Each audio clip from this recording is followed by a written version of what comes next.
UGC stands for User Generated Content. Tower Defense Simulator in itself is user-generated content. However, UGC in specific relates to accessories on the Roblox catalog. I mean, it also refers to like t-shirts and stuff like that, but mostly the term UGC refers to accessories, those hats things and the back things and stuff like that. Tower Defense Simulator has dipped its toes into user-generated content. However, for the foreseeable future, this seems very unlikely to return to Tower Defense Simulator. So for some quick backstory, UGC were first added to Tower Defense Simulator in the Lunar Overture event in 2023 for Act 1, for Act 2 and for Act 3. Act 1, these were the accessories: the Pump Kit Shoulder Pal, the Executioner Helmet, Executioner Axe. To get these items, there was a non-random-ish, a random chance of getting these items when you triumph Act 1 in the Solar Eclipse event. Now, the thing with free UGC items, because that's what Tower Defense Simulator did, they handed it out for free. Because handed it out for free, they had to be random when you triumphed Act 1.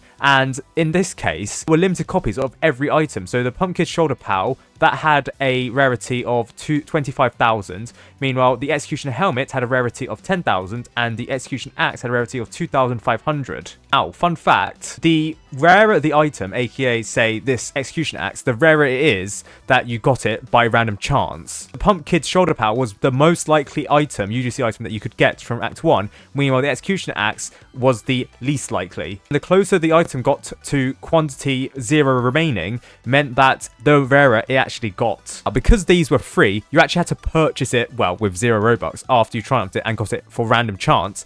However, I do believe that after the events or the quantity for each item had ended, people were still getting the prompt, which confused a lot of players, thinking that they just got scammed out of a free UGC item. No, it's just that because the items were already gotten, you couldn't actually get any more. Now, interestingly, because they're free UGC items, if you have Roblox Premium, you are able to sell these on. I believe the developers get like a 10% card, a 30% card, I actually don't remember. But as to be expected, because the Pumpkin Shoulder Pal is gotten by most people, this gets the most sales, and actually its average price as of recording this video on the 6th of May 2025 is 219 Robux. Meanwhile, the Execution Helmet is 420 Robux, and the Executioner's Axe is about 1031 Robux. However, accordingly, the Pump Kid has the most amount of sales, and the Executioner's Axe has the least amount of sales. It does seem as if that the rarer the item, the more expensive it is, and the less likely you are to get it sold. But I just realized the Executioner's Helmet and the Executioner's Axe,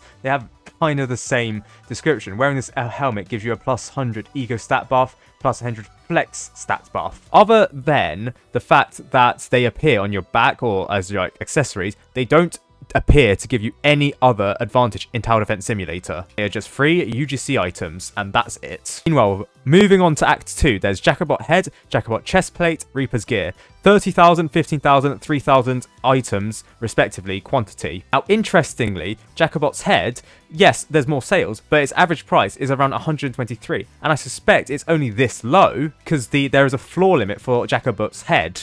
All UGC items have a floor limit, so you can't sell these for like 2 Robux or something, and people can just like dump it onto the Roblox catalog. No, there is a floor limit, and I suspect Jacobot's Head does approach that. Meanwhile, the chest plate, 15,000, average price 176, so it is slightly higher than the Jacobot's Head. And actually, the first item I think that I don't have. Do I have the Executioner's Axe? Oh, I don't have the Executioner's Axe, but for some reason this message appears here rather than this. Don't know why it doesn't say sold in Tower Defense Simulator where this does. I don't know, that's weird. But in any case, by the way, if I have the accessory, it is likely that Shane sold it to me. Apart from the narrator's top hat and the Eclipse crown, I actually got that by random chance. Meanwhile, the Reaper's Gear, its average price is 2,274 Robux. Meanwhile, its quantity is actually 3,000, which is more than the Executioner's Axe, but the Executioner's Axe goes for 1,000. I don't know why this is more expensive. Probably because it looks better compared to the Executioner's Axe. That's what I think. I do believe the Reaper's Gear does actually get more sales, slightly more sales than the Executioner's Axe. Very cool. And finally, we have Act 3, which has the most amount of items.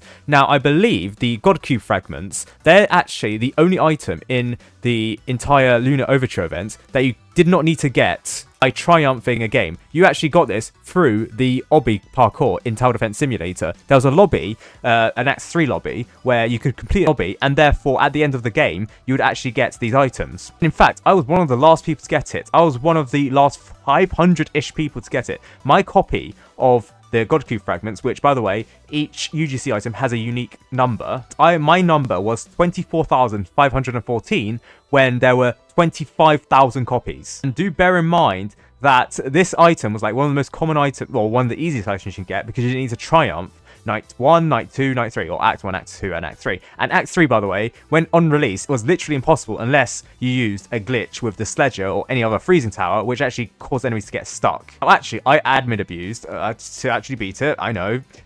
Say what you want. So actually, I got the 81st Eclipse Crown. That's actually quite a rare serial number, and I feel like I could probably get a lot of Robux for that. In any case, its average price is 1,590. Meanwhile, God Cube fragments, they go for 300-ish? 316. The Narrator's Top Hat goes for 447. Interestingly, other than the God Cube fragments, all the other items listed here, they're gotten for random chance. However, the Narrator's Top Hat was given to the first 50,000 people to beat Act 3. And it just so happened that I was the 12,073rd. And it goes for an average price of 447, which is higher, interestingly, than the Jacobot head and the Jacobot chestplate, even though this is more common. Meanwhile, the Mask of Symphony goes for 2,244. Meanwhile, quantity sold 6,000, and Necromancer's Tome goes for average price of 1,587, quantity sold at 3,000. But this is the rarest item because you really can't get any sales for this. Currently, it goes for 5,000, so good luck trying to get this for a reasonable price. Interestingly, there were some unreleased UGC items, that being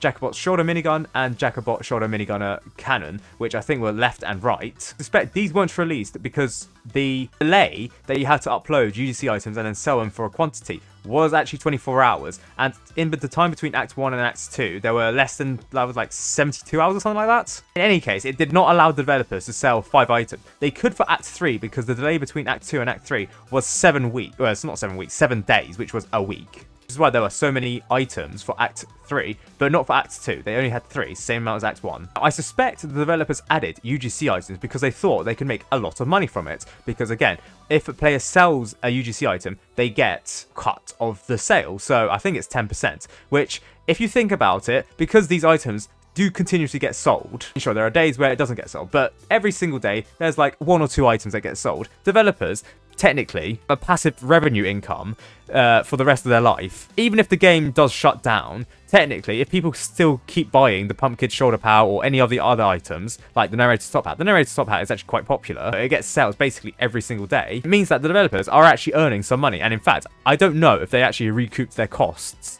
for uploading these free UGC items, because interestingly, yes, if you upload a free UGC item, as these were, yes, you had to buy it for 0 Robux, but they were free essentially, it would cost a lot of Robux. Interestingly, for the upcoming Krampus revenge event after the Lunar Overture event, the developers did actually release some UGC items, but they weren't released as free UGC items or free limited UGC items that you could buy for free and then sell it on for some quick Robux. So rather, these items you actually had to buy with real Robux. In fact, to this day, you can still actually buy them. So the Krampus helmet, Monster Skull, the Awakened Dragon. In fact, the Awakened Dragon is 145. Meanwhile, the Monster Skull and the Krampus helmet are go for 100 Robux. Richard Hood, 100. Crying Angel Wings, 145.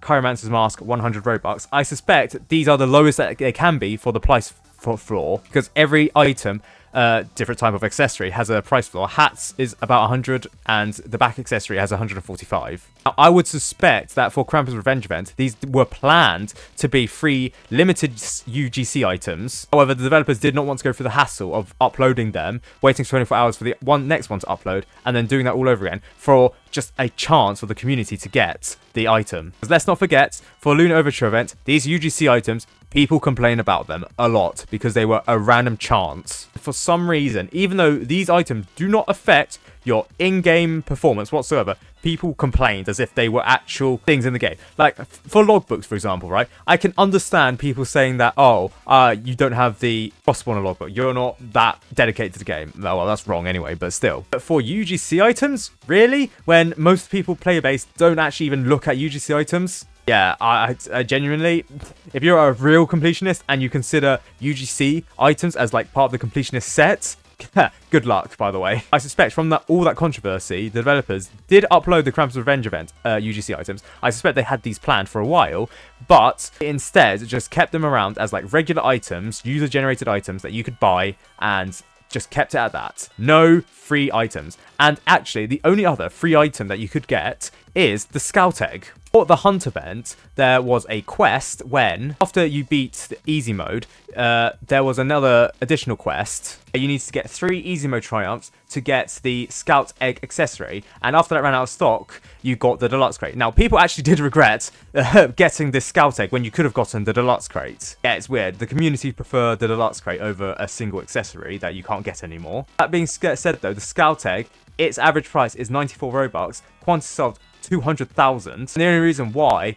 its price is 85 is because that's the floor. As you'll see, there are lots of people selling it for the base limit floor. My cereal is 11,000, which is actually quite low. It's if you see all the cereals going up for sale, they're like within the 100 range. The lowest here is the 67,000 range. So 63,000 range, 8,000. Okay, you know what? Fair enough. I don't have the lowest one. In any case, the Scout Egg was, I guess, added to Tower Defense Simulator because for the Hunt event, Roblox didn't have an accessory that they would give out. And previously, for Roblox events, they did actually give out some accessories. So, for example, for Metaverse Champions, they gave out a AJ crate. I mean, to be fair, I think everyone's forgotten what the AJ crate is. Yeah, you get the AJ drone swarm. More famously, however, in 2020, for the spring event, you actually got the Tower of Eggs for beating Eggy Island. And people actually kind of like this. So, I guess for a nostalgia, the developers added a Scout Egg for this to compensate for the fact that Roblox aren't giving you an accessory. You know, good marketing, you know? The reason why it's easy mode is because people who first play Tower Defense Simulator, they need an easy quest to hook them into the UGC items. So, here's the quest. You get an accessory out of it. You only need to beat 3 easy mode games. Very cool. However, the developers, they've not retried this afterwards. The reason for this is because Below Natural has said in a Halloween 2024 update QA on Discord, he said that any UGC items this time around, so that someone asked that, and Below Natural said, unfortunately, no limited UGC this year. Roblox increased the price to upload limited UGC by so much, it's almost impossible for our studio to afford free UGC. That is why I suspect that these UGC items weren't as high as some people had anticipated it to be. So, can some people expected it to be like 100,000 sales or 100,000 copies? No, that I think we're going for about 2 million Robux. In raw Robux terms, that's about $2,000 just for a UGC item, and I don't think Below Natural is affording any of that. And to avoid the controversy of selling items or UGC items for like as low as 3,000 copies, I think he's just totally abandoned the idea of selling limited UGC items. With that being said, though, there are some UGC items that you can still get. So, there's the Paradoxum Top Hat and the Paradoxum Banhammer. However, these have never been sold. Why? Well, it's because these items are actually staff member only items. So I believe what the developers have to do is you have to go into a game with a developer and they just give you it, the UGC item. The reason why there are 200 copies is because they anticipate more people coming onto the staff team and buying it in the future. Which is why there's still like over 75% of the copies left for both the Top Hat and the Banhammer. I guess this is a reward for staff members for staying around and, you know, rewarding them for moderating the game. That's it for Tower Defense Simulator user-generated content in terms of accessories, and limited ones at that. Nice little history, going from 2023 to barely 2024. Based on what Below Natural said, I doubt they're going to return. But it's interesting while they lasted. I do have some of the items. I think I have over half of the items. I just don't think they sell enough or they sell well enough for the developers to justify adding some more UGC items for events. It seems like, anyways, that they focus more of their attention onto towers, given the fact that we did get a couple of towers, more than plenty actually, for the Hexscape event where we got 2 towers, and the Operation Ice event where we also got 2 towers. Yes, the towers, one of the towers, okay. Still, I think most people would prefer a tower over a limited UGC item that had a random chance of getting bought or popping up. Like, I don't understand why they just didn't have it so, like, the first 3,000 players, they have, like, a chance of getting a UGC item, or first people to triumph the game, they get the UGC items, basically. Because that way, those are the dedicated players, they know what to do, rather than getting people to rely on strategies, for example. I mean, that kind of was the case for the Hidden Wave reward for the first 50 players, but they still have not added that yet.